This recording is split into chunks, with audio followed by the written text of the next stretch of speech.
Então, vamos lá. O que estava acontecendo no cenário internacional?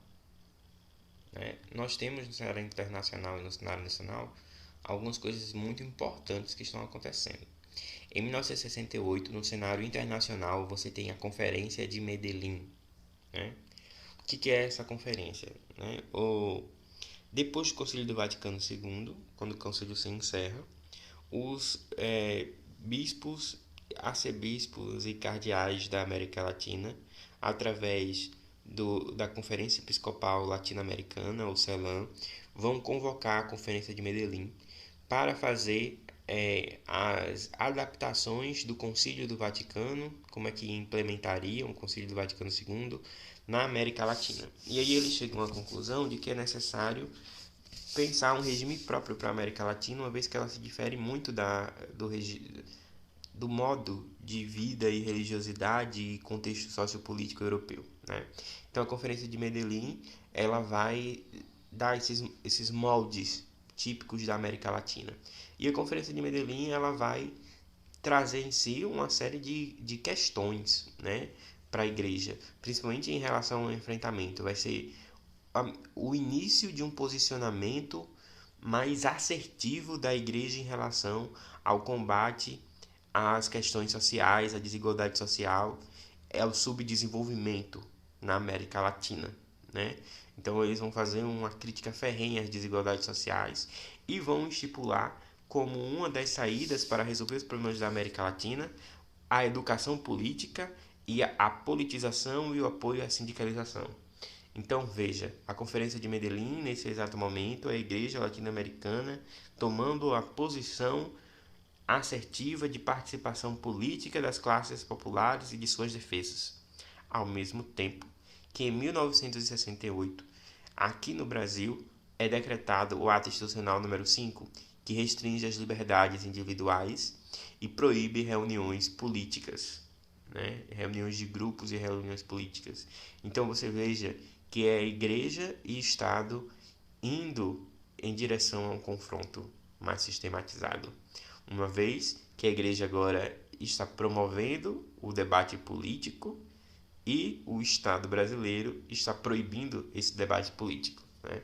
Esse conflito entre igreja e Estado ele se acirra profundamente, principalmente devido a um incidente político que ocorre na década de 70, que é o incidente da JOC Brades.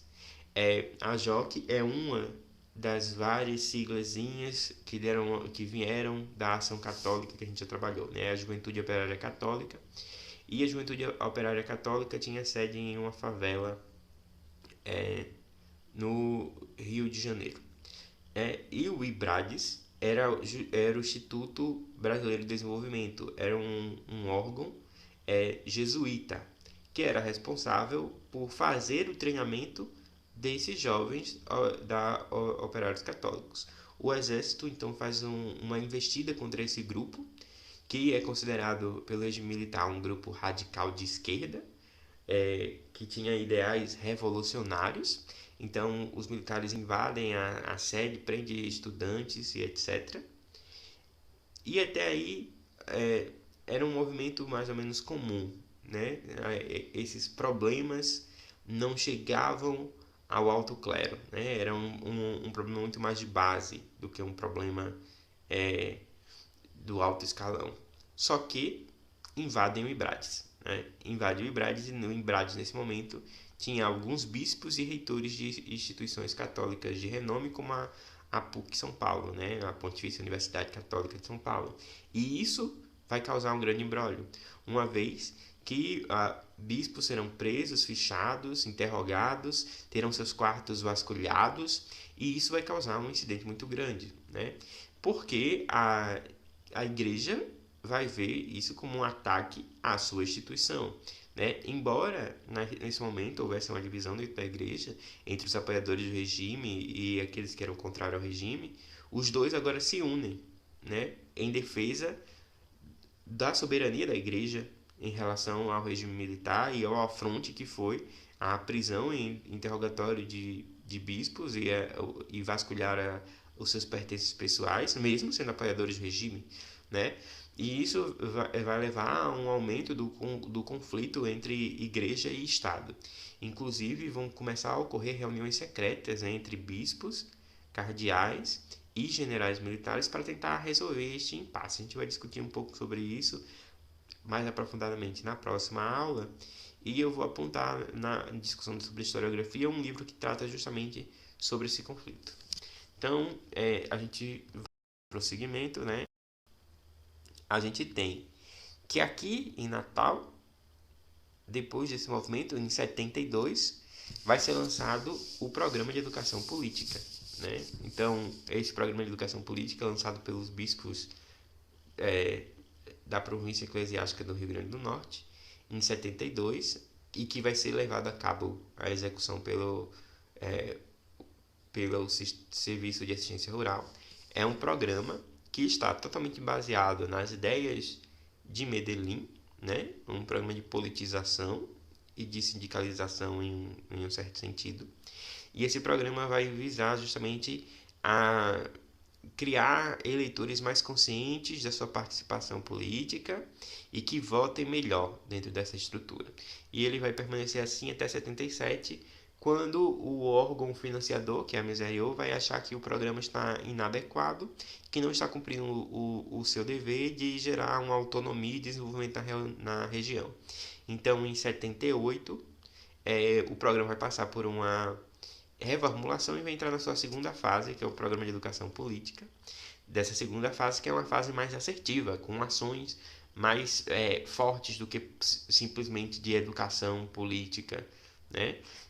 Simplesmente de panfletagem e cartilhas. E é uma coisa mais forte, mais viva, né? Então você vai ter o combate à violência do campo, o incentivo a protestos e ações de apoio à reforma agrária, um movimento do Constituinte, isso também levado a alçar, mas que leva a uma autonomia maior do trabalhador e que exige mais uma proatividade do trabalhador nessa participação. O SA é praticamente a mão invisível que estimula esse conjunto de ações, né? Então é uma fase muito acelerada, de um embate muito forte dentro desse processo, né? O que combina exatamente com o espírito da época, porque em 79 você vai ter a Conferência de Puebla, que vai afirmar a opção preferencial da igreja pelo pobre, né? E vai ficar mais assertivo todo esse posicionamento. E chega ao seu fim em 1988 com a Constituinte, né? Porque aí a igreja vai abrir mão do poder e do aparato ideológico que ela criou nesses tempos de ditadura e vai começar a transferir esse poder para entidades civis. Então, dentro da própria estrutura da igreja, vai começar a se mobilizar, por exemplo, a juventude agrária católica, a pastoral da paz e terra e etc., vão começar a dar origem a movimentos como o Movimento Sem Terra, que é um desmembramento já completo dessas ações que começam na igreja e agora desembocam no mundo civil e se apartam da igreja. O Partido dos Trabalhadores, que vai surgir no ABC Paulista, ele vai ter o seu embriãozinho logo no início na Juventude Operária Católica do ABC Paulista. E aí vai se desenvolver até o ponto que vai ganhar independência e autonomia e sai da igreja e entra para a política, né? E criando o partido PT. Também vai ser um momento de fortalecimento das entidades de classe. Então, a igreja vai começar um apoio maior à OAB, a Organização dos Advogados do Brasil. Então, vai ter mais esse apoio. Então, todo esse poder que a igreja vai ganhando durante o regime militar e de resistência ao regime militar, ela vai transferindo na década de 80, progressivamente, para essas novas alas e se apartando um pouco da questão social e voltando para a assistência, né? Aqui é um exemplo, né? Aqui é na cidade de Santa Cruz, né? Rio Grande do Norte, na igreja de Santa Cruz, né? Então, o que acontecia nesse momento? O programa de educação política, em 72, reunia os paroquianos nas igrejas para discutir política. Então, nessa missa que ao mesmo tempo é uma missa e uma reunião de educação política do programa.